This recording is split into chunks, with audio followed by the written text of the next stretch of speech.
መፍትሄ ለትውልድ የዩቲዩብ አገልግሎት ለምትከታተሉ ወገኖች የእግዚአብሔር ሰላም ይብዛላችሁ። ባለፈው ጀመርነውን ለማንኛውም እንዘጋጅ የሚለውን ትምህርታችንን ዛሬ እንቀጥላለን። ባለፈው ሳምንት አብረን ያየነው እንዴት እንዘጋጅ በሚል ርዕስ ስር የምንዘጋጅባቸውን ማቴሪያሎች አይተናል።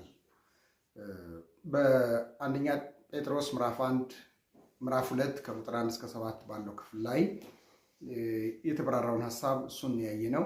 ኢየሱስ ክርስቶስ የማዕዘን ራስ ነው፣ የቤቱ ራስ ነው።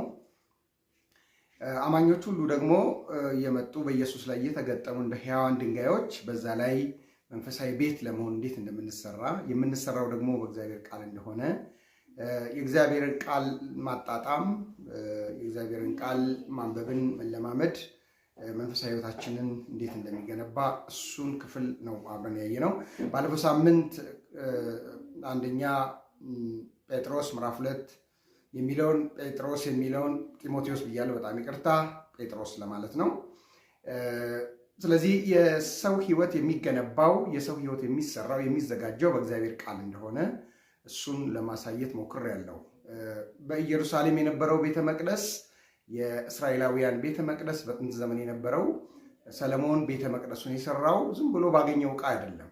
በከበሩ ድንጋዮች፣ በተመረጡ እንጨቶችና በከበሩ ማዕድኖች ተመርጦ ተለይቶ እንደተሰራ፣ ለምን? የእግዚአብሔር ቤት የእግዚአብሔር መገለጫ እግዚአብሔር የሚገኝበት ስለሆነ በዛ መልክ በጥንቃቄ እንደተሰራ ሁሉ በዚህ ዘመን ደግሞ የኔና የእናንተ ሕይወት በጥንቃቄ በተመረጠው በእግዚአብሔር ቃል ሊሰራ ሊገነባ እንደሚገባ ነው ያየነው እና ሕይወታችን የሚገነባው የሚሰራው መንፈሳዊ ሕይወታችን የሚሰራው የሚገነባው በእግዚአብሔር ቃል እንደሆነ እና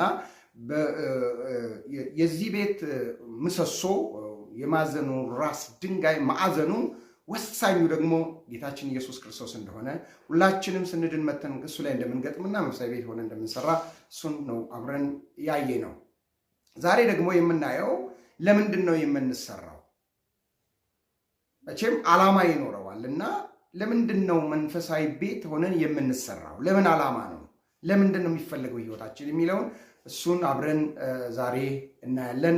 አብረን አጭር ጸሎት እናደርጋለን። እግዚአብሔር አምላካችን የተከበርክ የተመሰገንክ ፍጹም የሆንክ በሰማይና በምድር የተፈራህ ለዚህ ቀን ለዚህ ጊዜ ስላበቃህን ሙሉ ጥበቃ ስላደረክልን እናመሰግንሃለን። ዛሬም ጌታ ሆይ ይህንን ሕያው የሆነውን ቃልህን እንድታካፍለን በመንፈስ ቅዱስ ደግሞ ይህንን እውነት ለልባችን እንድንረዳው እንድንኖርበት መንፈሳዊ ሕይወታችን እንዲገነባ ቃልህን ቀድሰህ ባርከ እንድሰጠን እንጸልያለን። ጌታ ሆይ እኔ ስናገር የምናገረው ቃል ወንድሞች በእህቶች ልብ ውስጥ እንድታሳርፍ ሕይወታቸው እንዲሰራበት እግዚአብሔር አምላካችን ሆይ መሳሪያ ግን ትጠቀመው እኔ እለምንሃለሁ። ሁሉ ለአንተ ክብር፣ ለእኛ ለሰሚዎቹም ለተናጋሪዎቹም ጥቅም እንዲሆን ጸልያለሁ በጌታ በኢየሱስ ስም። ለምንድን ነው መንፈሳዊ ሕይወታችን የሚሰራው? ለምን አስፈለገ? እግዚአብሔር በሕይወታችን መታየት ይፈልጋል፣ መገለጥ ይፈልጋል። እንደ ቃሉ በዚህ በአንደኛ ጴጥሮስ ምዕራፍ 2 ቁጥር 5 ላይ እንዳየነው መንፈሳዊ ቤት ለመሆን ተሰሩ። ሰሪው እግዚአብሔር ነው። እኛ በፈቃደኝነት ቃሉን ስናጠና፣ ቃሉን ስናነብ፣ ስንታዘዝ፣ ቃሉን ስንኖር እግዚአብሔር ይህንን ቤት እንደሚገነባው ነው ከክፍሉ ምናየው። ተሰሩ ነው የሚለው፣ ስሩ አይደለም። እኛን ለምንሰራው ቤቱ እኛ ፈቃደኛ እንሆናለን፣ ድርሻችን እንወጣለን። ያን ቤት የሚሰራው እግዚአብሔር ነው። መንፈሳዊ ቤት ለመሆን ተሰሩ።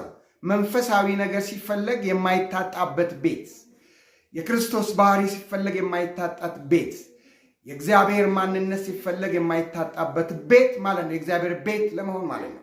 የመንፈስ ቅዱስ ቤት ለማለት ነው። የክርስቶስ ቤት ለማለት ነው። ክርስቶስ የሚታይበት ቤት ለመሆን ተሰሩ ማለት ነው። ዳቦ ቤት ስንሄድ ዳቦ ነው የምንገዛው፣ ዳቦ ነው የምናገኘው። በተለያየ ዲዛይን ዳቦ ተሰርቶ የተለያየ ዲዛይን ያለው ዳቦ ገዝተን እንመልሳለን። ወርቅ ቤት ስንሄድ ወርቅ እንጂ እዛ ዳቦ አናገኝም። በተለያየ ዲዛይን የተሰራ ወርቅ ከዛ ቤት እናገኛለን። ወደ እግዚአብሔር ቤት ወደዚህ ወደ ተሰራ ወደ እግዚአብሔር ቤት ስንመጣ የምናገኘው እግዚአብሔርንና በተለያየ ዲዛይን ያለውን የእግዚአብሔርን በረከት እናገኛለን።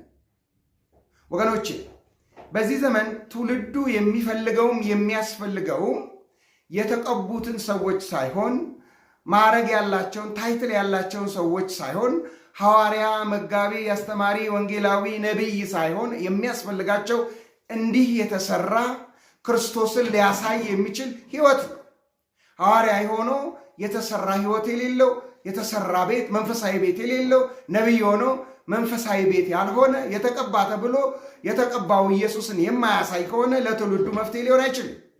ለትውልድ መፍትሄ ለመሆን መንፈሳዊ ቤት ለመሆን መሰራት እግዚአብሔርን የሚያሳይ ክርስቶስን የሚገልጥ ፍቅር ያለበት ፈውስ ያለበት ተአምራት ያለበት ሕይወት ለመግለጥ ለማሳየት ተሰሩ ነው የሚለው።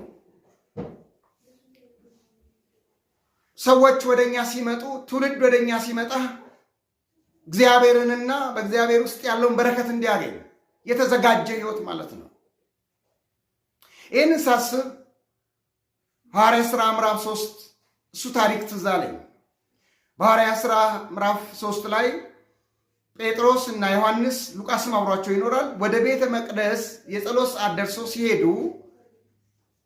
በቤተ መቅደስ ደጅ ላይ ቁጭ ብሎ ሲለምን የነበረ ከእናቱ ማፀን ጀምሮ ሽባ የነበረ ሰው ነበርና እዛ ደጅ ላይ እንደተለመደው ሌሎችን ሰዎች ምጽዋት እንደሚለምን ሁሉ እነዚህን ሰዎችም ምጽዋት ለመናቸው። ጴጥሮስና ዮሐንስን። ጴጥሮስና ዮሐንስ ግን ቆመው ለዚህ ሰው እንደዚህ ነው ያሉት፣ ወደኛ ተመልከት። ትኩር ብለው ካዩት በኋላ ወደኛ ተመልከት አሉት። ወደኛ ተመልከት ያሉት ፈዋሽ መሆናቸውን ለማሳየት ሳይሆን ፈዋሽ መሆናቸውን ለማሳወጅ ሳይሆን በእነሱ ውስጥ ያለውን የተዘጋጀውን የሚያድነውን የሚፈውሰውን የሚባርከውን ነፃ የሚያወጣውን ለትውልድ መፍትሄ የሆነውን ክርስቶስ ኢየሱስን ለማሳየት ነበረ።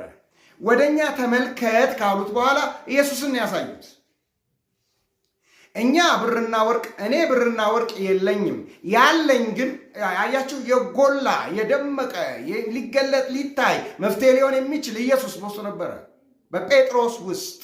እኔ ያለኝ እንዲህ ብሎ የሚደፍር አማኝ አሁን አለ፣ ሐዋርያ አሁን አለ፣ ነቢይ አሁን አለ፣ ወንጌላዊ አሁን አለ፣ የቤተክርስቲያን መሪ አሁን አለ። እንዲህ ማለት እንችላለን በድፍረት እኔ ያለኝ ብለን ማሳየት እንችላለን። እኔ ያለኝ የናዝሬቱ ኢየሱስ ክርስቶስ ነው ብሎ ነው አፕሮች ያደረገው። በዚህ ይሄን ነው የምሰጥህ፣ የናዝሬቱ ኢየሱስ ክርስቶስን ነው የምሰጥህ፣ የእግዚአብሔርን ልጅ ነው የምሰጥህ። የሚሰጠው አለው፣ የሚያካፍለው አለው። የተሰራ መንፈሳዊ ቤት ውስጥ የሚካፈል የሚሰጥ ክርስቶስ አለ። ክርስቶስን እሰጥሃለሁ አለው። የናዝሬቱ ኢየሱስን የእግዚአብሔር ልጅን እሰጥሃለሁ አለው። ሰጠው። በናዝሬቱ በጌታ በኢየሱስ ክርስቶስን ተነሳና ተመላለሳል። እጁን ይዞ አስነሳው። ሰውየው እግዚአብሔርን እያከበረ ተመላለሰ። ከነ ጴጥሮስ ጋር ተቀላቅሎ ወደ ቤተ ክርስቲያን ወደ ቤተ መቅደስ ገባ።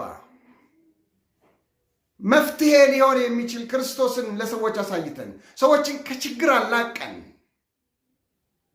ከመከራ አላቀን፣ ከስቃይ አላቀን ወደ እግዚአብሔር መንግሥት የምንቀላቅልበት አቅምኛ ውስጥ አለ። ክርስቶስኛ ውስጥ አለ። የሚታይ ክርስቶስ፣ ፈውስን የሚሰጥ ክርስቶስ፣ መድኃኒት የሚሆን ክርስቶስ፣ ቸር የሆነ ክርስቶስ፣ ፍቅር የሆነ ክርስቶስ፣ የሚራራ ክርስቶስ በእኛ ሕይወት ውስጥ ይታያል፣ ይገለጣል። የተሰራ መንፈሳዊ ቤት ይሄን ነው ሼር የሚያደርገው ለትውልድ ይሄን እንድናካፍል ነው እግዚአብሔር መንፈሳዊ ቤት ለመሆን ተሰሩ ያለን። ስለዚህ መንፈሳዊ ቤት ለመሆን መሰራት እግዚአብሔር ሕይወታችንን በዚህ መልክ እንዲጠቀምበት መዘጋጀት ነው። ስለዚህ መንፈሳዊ ሕይወታችንን እናዘጋጅ። እግዚአብሔር ሕይወታችንን ይፈልገዋል። በዚህ ምድር ላይ የምንኖረው ለዚህ ዓላማ ነው። እግዚአብሔር የማይከብርብን ከሆነ፣ እግዚአብሔር የማይገለጥብን ከሆነ፣ እግዚአብሔር የማይሰራብን ከሆነ ምን እንጠቅማለን? ምን እንሰራለን እዚህ ምድር ላይ? ስለዚህ እግዚአብሔር የሚጠቀምበት ቤት፣ እግዚአብሔር የሚታይበት ቤተ መቅደስ እንድንሆንና ለትውልድ መፍትሄ እንድንሆን እንዘጋጅ። ይሄ ቃል ይሄ መልእክት ባርኳችሁ ከሆነ ለሌሎች ሰዎች የሚጠቅም ከሆነ አጋሩ፣ ሼር አድርጉ። ስላዳመጣችሁኝ አመሰግናለሁ። በሚቀጥለው እንገናኛለን። መልካም ሳምንት። ተባረኩ።